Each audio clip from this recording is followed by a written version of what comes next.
الرحمن الرحيم، والصلاة والسلام على أشرف المرسلين سيدنا محمد صلى الله عليه وسلم. ما زلنا نحاول تبسيط فكرة تصميمات الديجيتال ارت. قمنا في الفيديو السابق بعمل تصميم ديجيتال ارت دون استخدام فلتر الاويل بند أو الكاميرا رو أو أي فلاتر أو أدوات خارجية.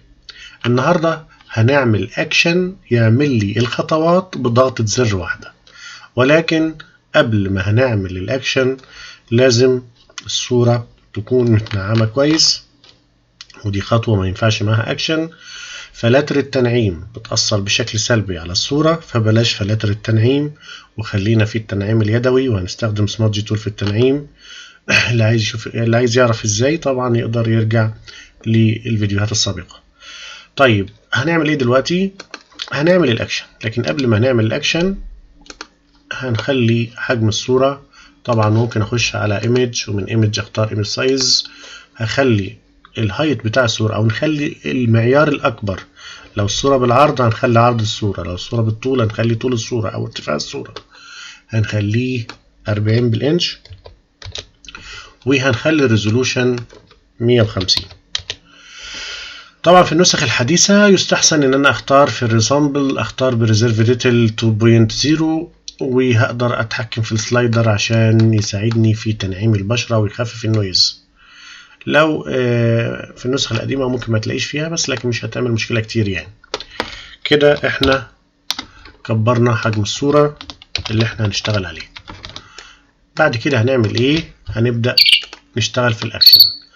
هاجي على ويندو واختار اكشنز او اختار F9، وبعد كده هضغط لو البطن مود متفعل عليه علامة صح بلغي البطن مود، وهاجي على هنا واختار نيو سيت وهكتبه مثلا ديجيتال ارت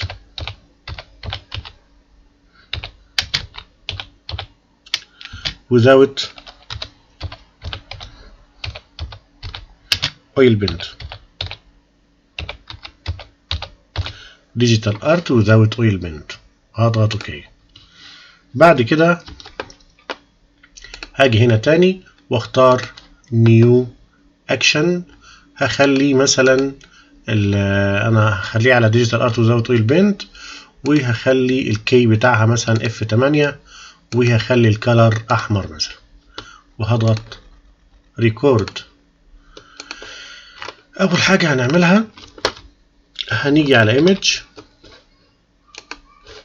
ايمج ومن ايمج هختار adjustment، ومن adjustment هختار shadow and highlights. طبعا هو على طول بيظبط لي الديفولت بتاعها من غير اي حاجة اوتوماتيك.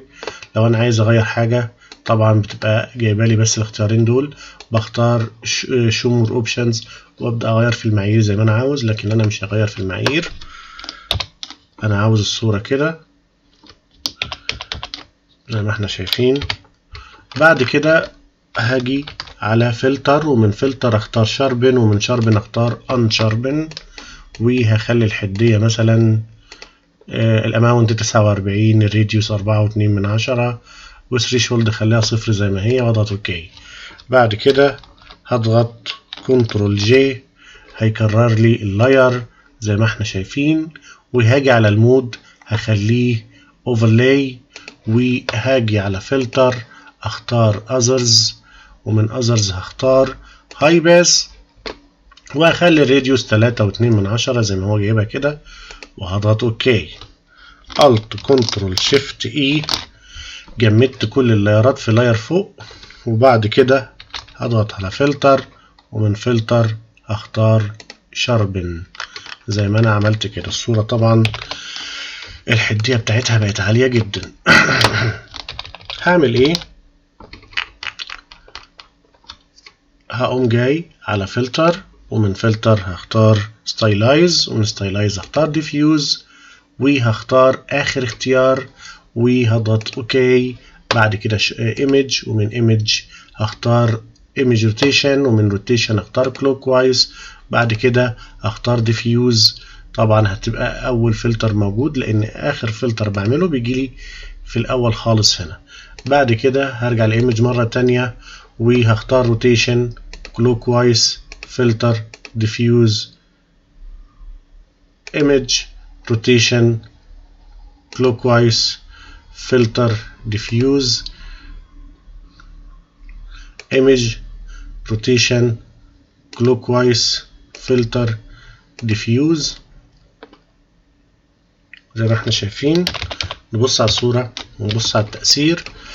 طبعا تأثير الأويل بينت موجود في الصورة زي ما احنا شايفين اهو. بعد كده هعمل كنترول جي وهختار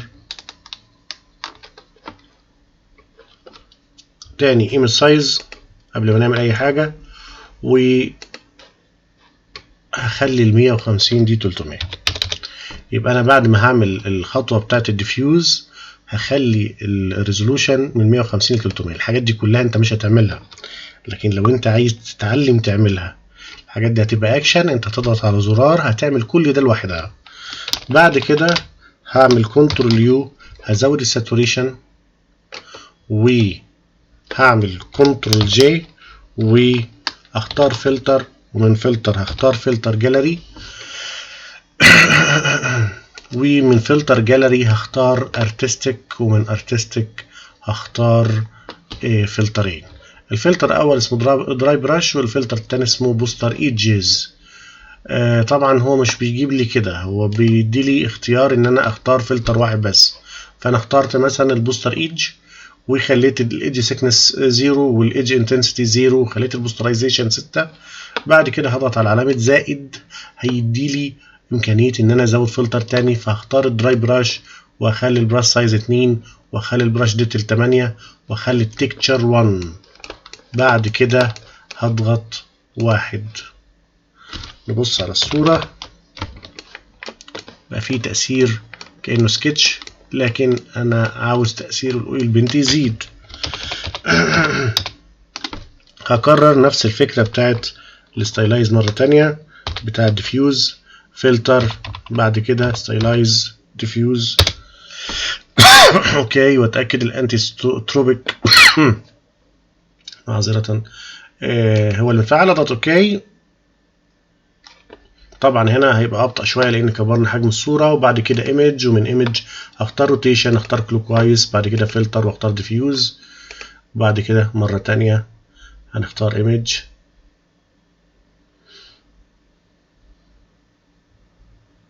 طبعا تأثير احنا قلنا هيبقى ابطأ شويه. بعد كده روتيشن كلوكوايز فلتر ديفيوز.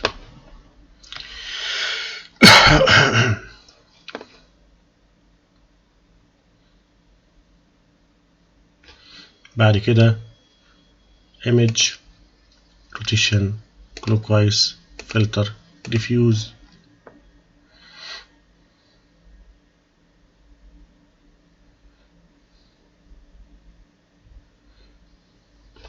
نفس النظام image rotation clockwise filter diffuse. يبقى احنا عملنا تأثير الأويل بينت مرتين. تأثير الأويل بينت هنا عملناه بفلتر اسمه ديفيوز، موجود في كل نسخ الفوتوشوب، مش محتاج جهاز عالي ومش محتاج كارت شاشة عالي، مش محتاج إمكانيات عالية ولا حاجة، فنقدر ننفذه على أي جهاز وعلى أي نسخة فوتوشوب. بعد كده طبعا الصورة كده تمام.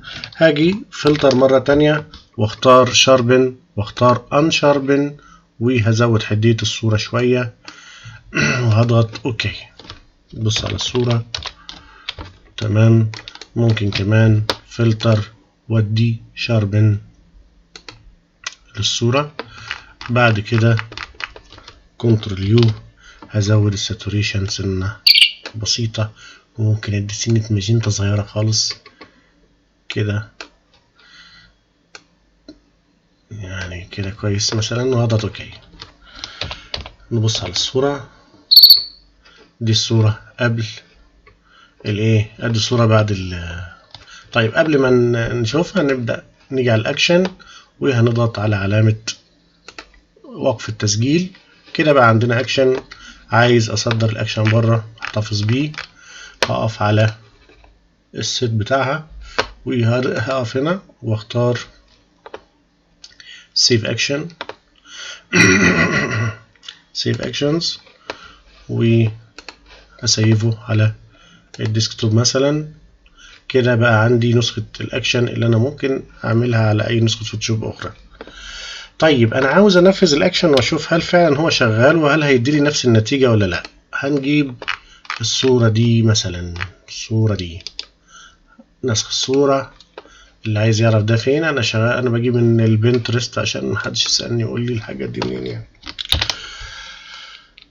ادي الصورة، كنترول في، بقى عندي الصورة. اول حاجة زي ما احنا قلنا الاول المقاس بتاع الصورة image size، وهنخلي هنا المقاس الهايت 40 وهخلي الريزولوشن 150 وهضغط اوكي. بعد كده كل اللي هعمله هضغط F8. هضغط F8 هو هيعمل كل حاجة لوحده. كل الخطوات اللي انا عملتها في الصورة السابقة هو هينفذها لوحده. يعني حضرتك هتاخد الاكشن هتسطبه، كل اللي هيحصل انك هتضغط على F8 او هتضغط على ايقونة الاكشن، هيجيب لك الصورة، هيخلي لك الصورة بنفس الايه، بنفس التأثير. لكن قبل اي حاجة لازم يكون الصورة متنعمة كويس ويكون جودتها كويسة. لازم اعدل السايز بتاعها، اخلي الارتفاع 40، اخلي الاكبر 40، الارتفاع او العرض الاكبر فيهم اخليه 40، وهو هيعدل الحاجة التانية لوحده، بشرط ان انا اكون رابط الاتنين ببعض وزي ما احنا قلنا ازاي. بعد كده هضغط F8. هنشوف طبعا النتيجة دلوقتي. طبعا هتبقى شكلها حلو بإذن الله يعني. طبعا انت سيادتك بتغير خلفيتك برضو، يعني الاكشن مش هيغير الخلفية. نشوف الصورة. دي الصورة، دي النتيجة. طبعا ما استخدمناش فلتر اويل بنت. طيب البشرة مش متنعمة، لان احنا ما نعمناش اصلا، فالمفروض حضرتك اصلا بتكون الصورة متنعمة قبل ما نعمل الاكشن. احنا دلوقتي بنعمل اكشن تأثير الاويل بنت، او ممكن سيادتك بعد ما بنخلص بتنعم بشكل بسيط الاجزاء اللي محتاجة تنعيم بالشكل ده. اي ايديت بسيط للصورة محتاجاه تقدر تعمله بكل سهولة. ده شكل الصورة بعد عمل الاكشن، وده شكل الصورة قبل. يبقى ده بعد وده قبل، ده بعد وده قبل. طبعا هنسيب الاكشن في صندوق الوصف اسفل الفيديو ان شاء الله. طريقة تركيب الاكشن حضرتك بتختار، بتخش على، بتكون واقف على اكشن زي ما احنا قلنا كده. لو مش موجودة عندك بتخش على ويندوز وتختار اكشنز او Alt F9 وهتقف هنا وتختار لود اكشن. ومن لود اكشن هتشوف المكان اللي فيه الاكشنز، يعني هو هيجيب لك ويندو معين. انا مثلا عندي الاكشنز حاططها على الديسكتوب، هضغط هنا وهضغط عليها واضغط لود، هينزلها عندي. بعد كده تبدأ تستخدم الاكشن زي ما انت عاوز بالشروط اللي احنا قلناها. اي حد عنده استفسار هيسيبه اسفل الفيديو. اي حد عنده طلب معين بخصوص التصميمات ممكن برضو يسيبها لنا في تعليق اسفل الفيديو، وان شاء الله نرد عليه. والسلام عليكم ورحمة الله وبركاته.